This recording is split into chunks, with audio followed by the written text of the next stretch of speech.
turistët dhe ju tregojmë dhe për Korçën. Ju tregojmë dhe për Korçën dhe një nga momentet historike pas shpalljes së pavarësisë është ky që po jetoni juve tani. Është moment që shumë pak e kanë kuptuar dhe njerëzit kanë frikë akoma dhe kanë frikë nga ndryshimi. Duhet ta dini që historia ka treguar që ndryshimi qoftë edhe në një rrugë që ne nuk e njohim, ndryshimi është gjithmonë për mirë. Pas shpalljes së pavarësisë, Korça i tregoi të gjithë shqiptarëve kudo që ishin në botë Republikën Autonome.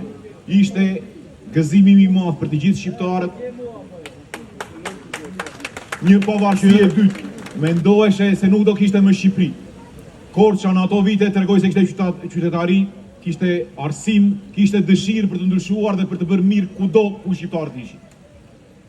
Vime në kohën më të zezë që ka pasur ky vend, në kohën e regjimit, ku na detyruan dhe na treguan të gjithëve që ose prodhuan një njeri që ri në kafe dhe na shikoneve duke qeshur, duke na thënë që ore jeni mirë ju e që keni dalë apo jo.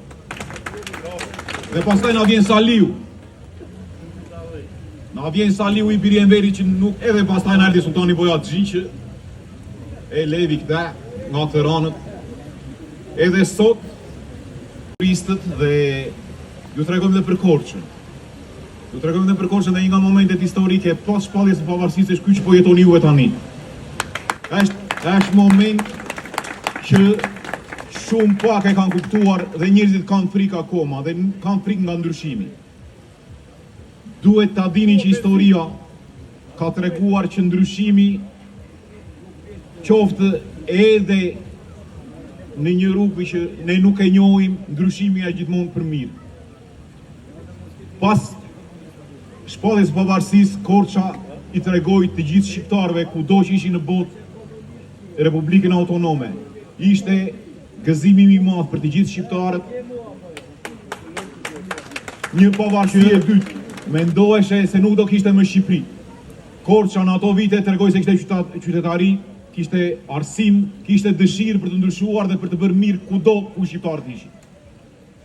Vime në kohën më të zezë që ka pasur ky vend, në kohën e regjimit, ku na detyruan dhe na treguan të gjithëve që ose prodhuan një njeri që ri në kafe dhe na shikoneve duke qeshur, duke na thënë që ore jeni mirë ju e që keni dalë apo jo. Dhe pastaj na vjen Saliu. Na vjen Saliu i biri Enveri që nuk edhe pastaj na erdhi Sultani Bojaxhi që e levi këta nga Tiranët. Edhe sot